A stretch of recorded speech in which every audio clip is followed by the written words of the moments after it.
அறிந்திருக்கிறோம். மக்காவில் காபா உள்ளது. அதை மூடும் புனித துணி கிஸ்வா என்பார்கள். உலகம் முழுவதும் மிக புனிதமானதாக கருதப்படும் அந்த துணியின் ஒரு பகுதி ஜெஃப்ரி எப்ஸ்டீனிடம் இருந்தது. அதை அவன் கால் துடைக்கும் பாயாக உபயோகித்தான்.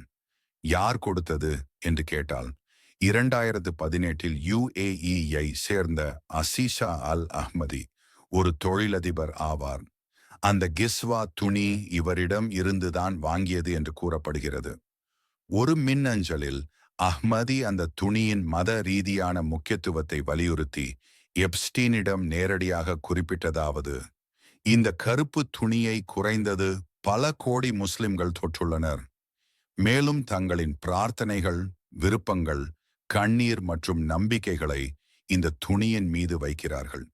அதன் பிறகு தங்களின் அனைத்து பிரார்த்தனைகளும் ஏற்றுக்கொள்ளப்படும் என்று அவர்கள் நம்புகிறார்கள் என்று அவர் மின்னஞ்சலில் கூறினார். அந்த புனித துணி அவனுக்கு புனிதமில்லை, அது ஒரு அவமதிப்பு. இதை கேட்ட பின் ஒரு விஷயம் தெளிவாகிறது. எப்ஸ்டீனும் மேக்ஸ்வெல்லும் தனி மனிதர்கள் இல்லை. இப்ப